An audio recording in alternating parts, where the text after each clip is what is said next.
Good morning, friends. Welcome back to the vlog. Once again, I've been MIA for a couple weeks. I'm so sorry about that. It's just been busy. This little one right here, that cute little baby right there, keeps me on my toes daily. So I just haven't picked up the camera in a while. So I'm here with Izzy. She has a doctor's appointment with the neurosurgeon. She typically goes, I think, once a year to see him, or once every 6 months. So while I wait for them to call us in, let me catch you up on life. And I really don't even know what to catch you up on. I feel like everything's a blur right now. We had a busy weekend. Oh, there they are. I'll be right back. Okay, we are back. That was the shortest doctor's visit ever. I think it was about 20 minutes long. Went good. It was just a routine checkup. This is with our neurosurgeon. I thought that he would schedule a brain MRI. She hasn't had one in a year and a half, but he said due to the heavy sedation and things like that, he said, and if there's no problems that we're seeing, then he would rather not put her under sedation. So we're going to do that next year. But what she had, I know that many of you are probably new here, and we don't really even talk about this. I think we talked about it last time we talked about it was on her adoption story update, which I'll link here. But Isabelle has a basal encephalocele, which essentially is a sac of brain matter that grew, formed at the top of her nasal cavity. It is what interrupted her optic nerve growth. So your optic nerve goes from here to the back of your brain, where hers didn't fully develop because of this encephalocele. Typically, you find encephaloceles at the base, I guess at the base of the brain, I suppose, or at the front. So it's very, very uncommon to have one where she has one located. And so he doesn't foresee that it's going to grow or cause any problems in the future, but it's just something to keep an eye on, and I guess check every couple of years. So that's the plan of action. So yeah, our neurosurgeon, y'all, let me tell you a funny story.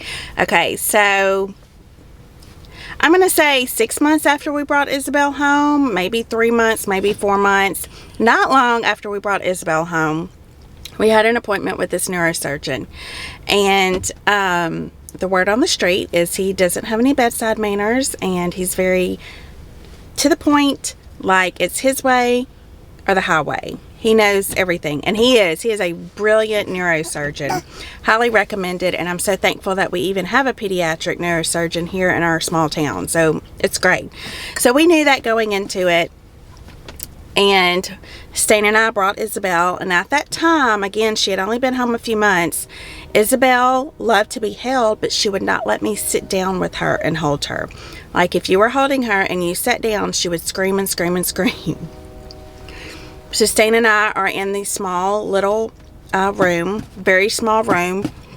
I'm standing up pacing with Isabelle, and Stan is sitting in the chair, and the doctor walks in and he said, "Sit down." I was like, "Sir, if I sit down, she's going to scream the whole time, and I'm not going to be able to communicate with you because she's screaming." And literally his next words were to me, and he has a very thick accent. I don't know where he is from, but it is a very thick accent, so you really have to like listen and read his lips to know what he's saying. And he told me, he said, "Ma'am, she may be special needs, but you are the boss of her, and you do not need to tolerate her acting like this. You are going to have to discipline her just like you do any other child," or something to that effect. And he said, "Please sit down with her." I looked at him straight in the eye as nicely as I could. I said, "I know how to raise children. She's my 6th child. I've got this under control. Thank you very much." He goes, "Oh, okay." By the end of the session, by the end of our appointment, I think he had a lot more respect for us. I think he was very confused as to why we would adopt a child like Isabelle. Like he was asking, "You knew she was sick like this, you knew she had these problems, and you still chose to adopt her. Pretty much she's going to be a burden on you for the rest of your life." And he wasn't being ugly with his words, but he's just a matter-of-fact kind of doctor. And we were just like, yes, we understand this, and we are okay if she lives with us the rest of her life. We are fully aware of the situation here, doctor.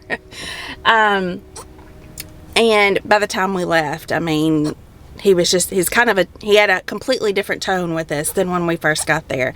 And it's probably because, and he said this, he said a lot of parents come in, you know, whose kids have neuro challenges, and they are expecting the doctor to have a fix and to be able to fix their children, and kind of put on all the weight back on the doctor on kind of like, okay, what are you going to do to fix my child? And if the doctor can't really help the child because maybe there's nothing they can do, you know, then the parents become perturbed with it.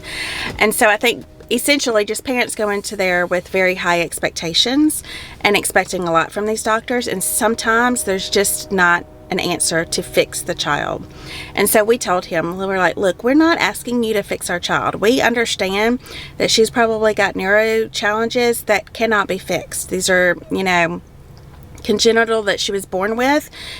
And we just want to know what's going on inside of her brain so that we better understand her. That's all we're looking for from you. And again, his whole tone changed. So, came back a second time after she had her first MRI, and he just had a completely different tone with us, and would ask us a lot of questions about Isabelle. Even got a little teary-eyed a couple times. And so, anyways, we love this doctor now. Again, he just told me that I need to start making arrangements, you know, because, you know, the bigger Isabelle gets, the harder she's going to be to manage and take care of day to day. And I need to essentially find someone to do that for me. And I was like, yeah, yes, we know all these things. Thank you very much. But anyways, I guess it's good. We don't have to have an MRI this year. And we're just going to go back and see him in January 2022, which is good. Izzy, what's wrong? She is very much needing a lot of input right now. I think last time I vlogged, I expressed how challenging the last 3 months have been, and we're still in that phase where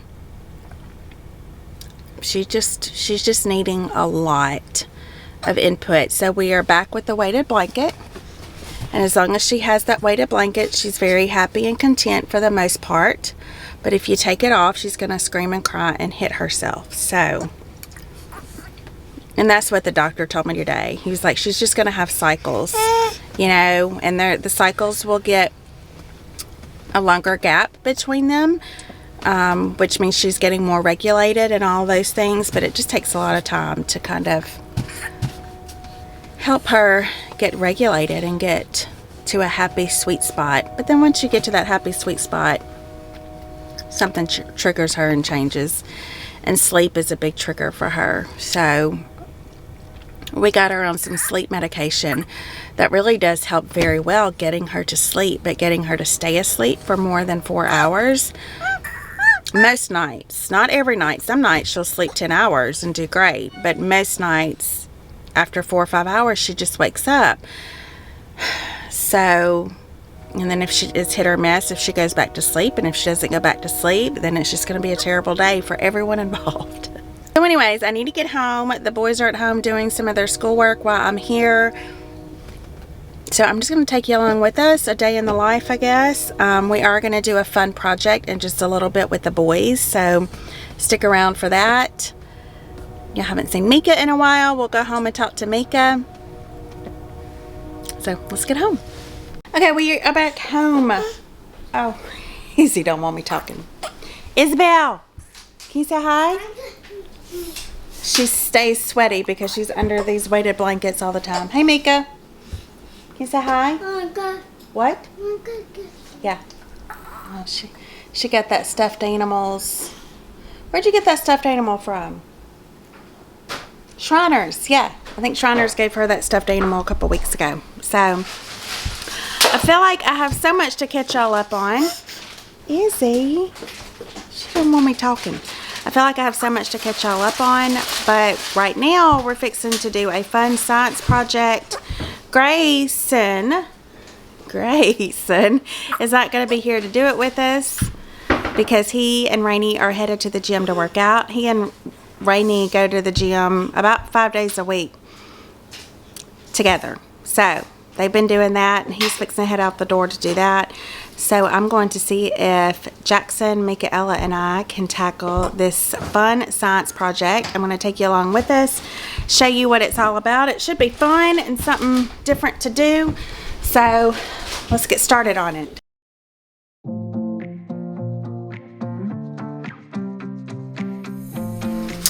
Y'all, I'm so thrilled that Mel Science reached out to our family and asked us to give their science kits a try.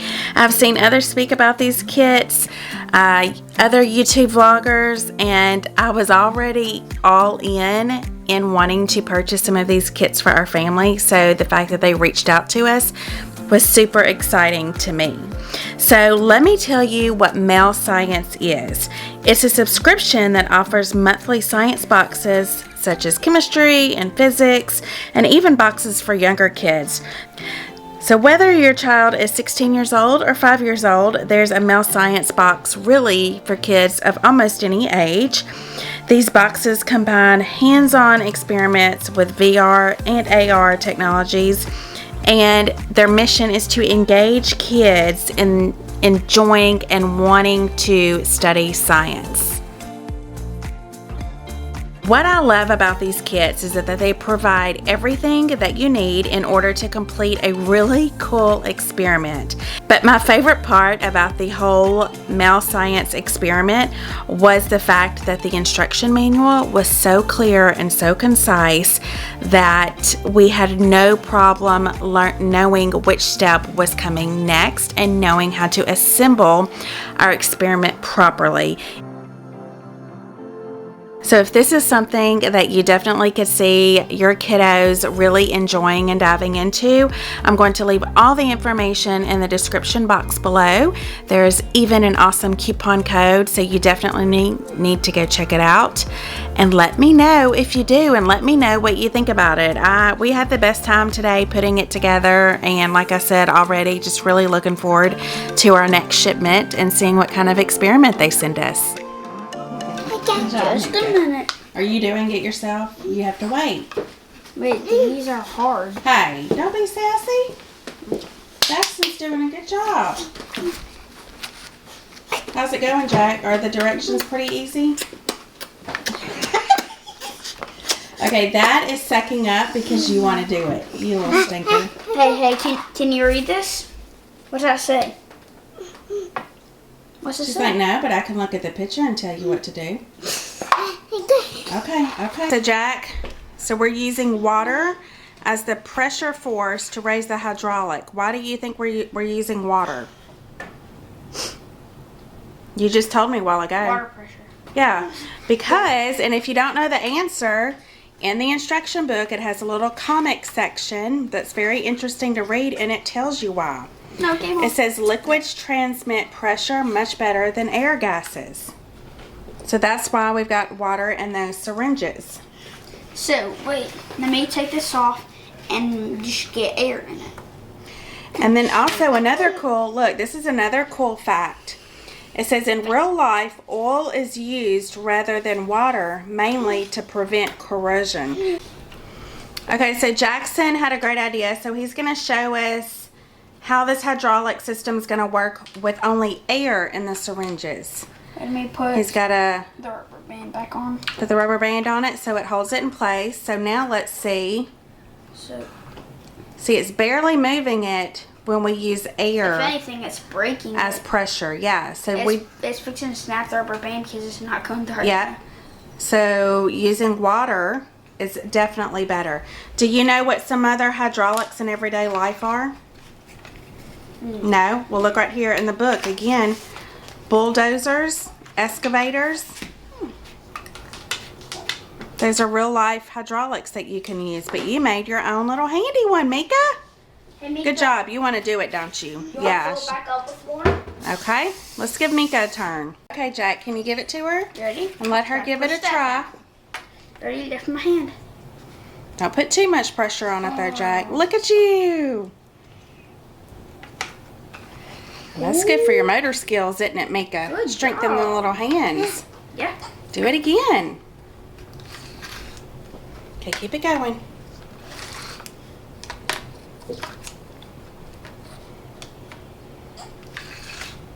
Very cool. All right, kiddos, do we give this a thumbs up or thumbs down? Thumbs up, thumbs up. That was fun, wasn't it? Yes, ma'am. I think we're definitely going to have to order more of these kits. Yeah, I want to. So we all three agree that was really fun. And that was easy. It took us, how long did that take us? About 40 minutes, I guess. Grayson will like to play with it whenever he gets home from working out. What? You ready? Okay. Yeah, so I'm going to leave all the information in the description box below. So in the description box below, I'm going to leave the link and the information. They were also kind enough to give us a code for 25% off of your first month's subscription.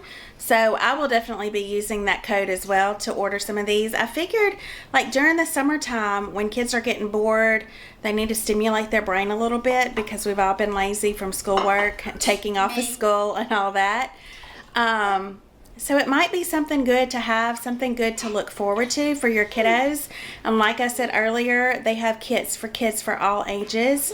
So definitely go check them out. And if you decide to order one, or if you have ordered one, leave a comment below and just kind of let me know. The boys are fixing to go fishing. Out, stop. They're fixing to go fishing. Let me show you how cute they look. No. Y'all ignore our nasty garage. It's very old school with the brown paneling. Actually, do y'all remember when I did a yard makeover a few weeks, month or two ago? And my hostas hadn't yet come up, and I told y'all I would let y'all know what it looks like. Let me show you how beautiful my hostas is. Hold on. No one sees my shoes. They're trying to sneak away because they're embarrassed of how they look going fishing. Shoes. Listen, it's too hot to wear jeans. Too hot to wear jeans. That's all I have to say. Okay. Ooh, you looking good, Grayson. Y'all have fun. They're so cute. Okay, back to the hostas. Let me show you how beautiful my hostas is. Look how pretty and huge. It's been raining a lot here lately, and the hostas is just looking so beautiful. Isn't it pretty? I love it. And my pretty ferns over there, and then look at my flowers up here. These have done so well. I don't know why I haven't ever purchased these before to put by the front door. It's so beautiful. And then for Mother's Day, Rainey made me this beautiful wreath. Look at that. So pretty. Y'all know that Rainey and Addison bought a new house, and she actually was making herself a new wreath for her front door, and they're gorgeous. I'm going to insert a couple pictures here, but I told her she needs to try to sell them because they're beautiful. So she asked me what I wanted for Mother's Day, and I said I need a new wreath for my door. And I kind of told her what colors I wanted. I just wanted it somewhat neutral. So I'm just so pleased with it. Did y'all have a good Mother's Day? What did y'all do for Mother's Day? We had family over after church. We barbecued some chicken and all the fixings to go with it, and it was delicious. I think everyone ended up staying till like 4:30. So I was exhausted after they left, but it was a good day. It was a good day. So pretty out here. So anyway, so I'm going to go in and chill out for a little bit, go feed Izzy while the boys are fishing, and then we're going to go get haircuts in just a little while. Back in the van, y'all. That seems to be where I spend most of my days. Little twerp. I just finished a workout. I took the boys to jiu-jitsu. You know, both of them are taking jiu-jitsu, so I dropped both of them off, and then I went to work out while they're in class, and now I'm back to get the stinky boys. But yeah, I had a great workout. It was really, really, really good. It was really good. How was jiu-jitsu? Good. I didn't bring any extra clothes. Packed the bag, but nothing in it. Are you serious? Opened my bag. I said not in the first pocket. I was so mad, and then I looked the second, third, none. Grayson likes to take a shower up here at the jiu-jitsu place. Packed his bag, all ready to do it. And didn't bring any clean clothes. Who is your mama? Or your daddy? Where'd you get your brains from? Where's Jackson? He's still in the bathroom. Jack's our pretty boy. He's going to be a little while. Yeah, so anyways, while he goes... I'm gonna look for Jack. Yeah, go tell him, come on. Sorry about all that. So, we're headed home. I think I'm actually going to pick up supper on the way home. I've said it many times, if I don't put something in the crock pot, there's a very slim chance that I'm going to cook that night. So Stan is at work, Emerson's at home with the girls, watching them. So anyways, we're just going to stop and pick up some food and head home, and I'm going to edit this video. That way y'all have a video to watch. She's lied. She's gone home watch Walmart. Watch Walmart? Hallmark. Hallmark. Yes, I will watch Hallmark. Jack, how was jiu-jitsu? Good. Did you take anyone down? Do you know what you're doing? Grayson, you started like a few months before Jack did. I started in September. Yeah, so Jackson's still trying to get his bearings and learn all the moves. Sometimes they can get complicated. But anyways, like I was saying a while ago, we're closing the vlog out here. We're going to go get supper. I'm going to go home and edit this video. That way y'all have a video to watch. I think this will be posted on Wednesday morning. So, thank y'all for joining us, and we'll see you next time. Bye.